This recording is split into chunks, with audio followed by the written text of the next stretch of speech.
first one was overall good. If you made a mistake, it was on your sign, so be careful, okay? If it's a negative R, your sign should be alternating because you're going to get a negative times a positive, which is a negative, then a negative times a negative, which is positive. So the sign should alternate. You should have gotten 6, negative 3, 3 halves, negative 3/4, and 3/8. On the second one, the top one, and pay attention to instructions because if you miss something and you lose the points because you literally didn't read that it was a two-parter, that would suck. So make sure you read the directions. It says write the first 5 terms. So that was the 20, 60, 30, 15, 15 over 2. Don't forget, the 120. Don't forget the 120 that they give you is the first term, okay? Then find the common ratio. Your common ratio was a half. And then find the nth term of the sequence as a function of n means give me the formula you'd use to find any one, which is an equals 120 times 1/2 to the n minus 1. Then the next question says use the formula from number 2 to find the 10th term. So I'm using the 120 times 1/2 to the 10 minus 1, 120 times 1/2 to the 9th. Remember, you only have 4 functions. So you don't want to do, first of all, you don't want to do 0.5 to the 9th power and get a decimal. These have to be kept exact. So I just split it up. 1 to the 9th is 1. 2 to the 9th is 5/12. Some of you didn't keep it in the bottom, so it was a common mistake. It should be 1 over 5/12. And then 120 doesn't go into 5/12, so you can start reducing any way you want. They're even. You could have divided by 2 and then just kept going until you got as far as you could, which is 15 over 64. You'll keep it exact, but it has to be simplified. Then 4, this is where it got a little bit messier. So this is the sum of the finite sequence. The formula is A1 times 1 minus r to the n over 1 minus r, okay? R, the n, because the bottom number is 1, the n is 4. R is negative a half. So this is 12 times 1 minus a negative 1/2 to the 4th over 1 minus a negative 1/2. And this is where a lot of mistakes were made, so be really careful. That negative 1/2 becomes positive because of the exponent, but there's still a minus in front of it. Then the bottom became minus a negative, so plus. So then it should have been 12 times 1 plus 1/16 over 1, 1 minus 1/16 over 1 plus 1/2. Give them like denominators, add them together, and this is the purple. It's 12 times 15 over 16 over 3 halves. Keep, change, flip it, and reduce it. And I got 12 times 5/8, and then reduce that, and it should have been 15 over 2. Some of you plugged in 1, then 2, then 3, then 4, and then added them together, which will work. Just keep in mind the bigger the number, the longer that takes, and also the nastier the fractions can get. So you're adding a lot of fractions sometimes with these.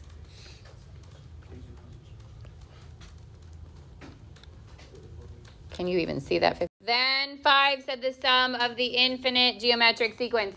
It's not necessarily going to tell you that it's infinite, but you just look for the infinity sign, right? These are the easiest ones to spot because they have an infinity in the top. So what's the rule in order for this to be able to be done? What has to be true?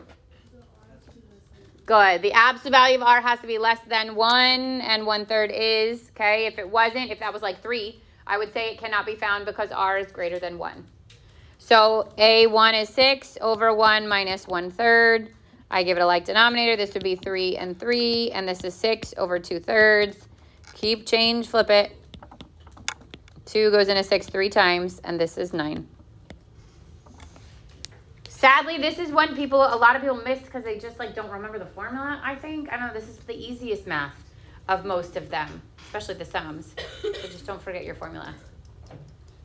Yeah. Okay, quiz is tomorrow. It's 10 questions. It's all open-ended.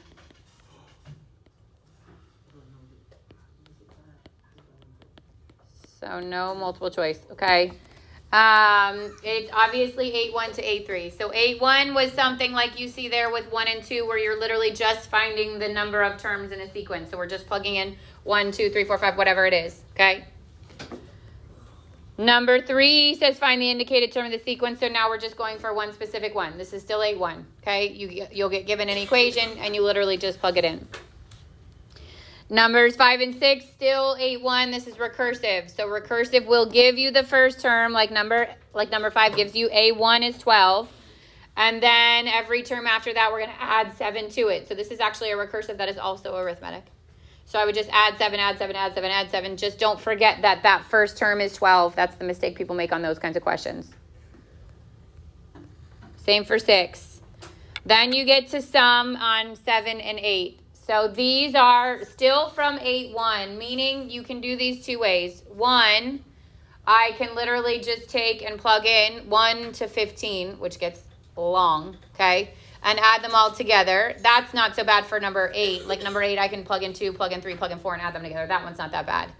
But the other thing is that yellow box. So you're going to get your summation rules.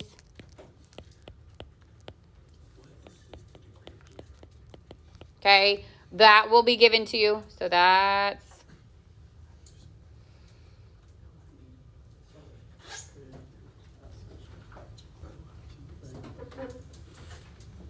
this guy, okay? So at this point, you can also, that's also arithmetic, so you could also use the partial sum equation, okay? But let's say it wasn't, let's say that was like had an exponent on one of them, then I would use the rules on the left-hand side, only because the bottom number's 1, and I know that this is like, it should be 15 on the top and j equals 1 on the bottom. Word and I are not getting along when it comes to summation, okay? Keeps pushing it to the side, but that's the idea of it. So I could take and split this at the minus. I could make this the sum of 2j minus the sum of 4. And then I could bump that 2 to the front, 2 sum j minus the sum of 4. And then I could use my summation rules. So if it's just a single variable, that's the second rule. It would be n times n plus 1 over 2 minus the summation of 4. Well, this should be, if it's just a constant and it's n times that constant, the n is 15. So this would be 15 times 4. And these are 15s. So then I could get 2 times 15 times 16 over 2 minus 60. These two cancel. And I would do 15 times 16, 240, minus 60, 180. So that's one way to do the summation if it can be broken apart. You'll get those formulas. Because that is also linear, that means we could also use our n over 2 times first plus last, okay? For the second one, so for number 8, we can't do either of those things. For number 8, we cannot use the yellow terms. We can't use the yellow rules because the bottom number is not 1. And that's not arithmetic, that is geometric. So we could use our geometric on that one, okay? But we can't use the yellow box. This is geometric, okay? So you can either plug in 2, plug in 3, plug in 4, and add them together. I think it's easier to do that this time. You also can use your geometric sum, because that's a finite geometric sum, which is your a1 times 1 plus minus r to the n over 1 minus r. The catch is, your r, we know it's -2. Your a1 is not there. You'd have to find your a1 by plugging in 2. That would be your a1, because the bottom is the first one, the top is the last one. And then also your n, remember if the bottom number is 1, then the n is the top number. If your bottom number is not 1, then it's top minus bottom plus 1. So 4 minus 2 plus 1 is that 3. There are 3 terms in this sequence, which makes sense if you count them. 2, 3, 4. There's 3 terms in that sequence. So this you would have to plug in. You'd get 4 times 1 minus a -2 to the third over 1 minus a -2. I think it's easier to just plug those 3 terms in and add them that time. But you also could do it that way. Okay, then came, this is 8-2. 8-2 is where you started your arithmetic. So determining if it's arithmetic, meaning adding the same thing to each one, finding the certain terms in the sequence, writing a formula for an, if it's arithmetic, is a1 plus d times n minus 1. That's a formula you need to know. Finding the first 5 terms, we would just keep adding d. Finding the sum, this is n over 2 times first plus last. So this is the sum of arithmetic. Okay, it's also called partial sum. But it has to be arithmetic in order for these to work. And then came 8-3. Well, that's your partial sum. 8-3 starts at 18. 8-3. Okay? And in 8.3, we talked about geometric. So multiplying the same thing each time. When you're finding the nth formula for geometric, this is an equals a1 times r to the n minus 1. When you're finding the sum of the finite, it's a1 times 1 minus r to the n over 1 minus r. And the sum of the infinite is a1 over 1 minus r. Can only be done if the absolute value of r is less than 1. Questions? Okay.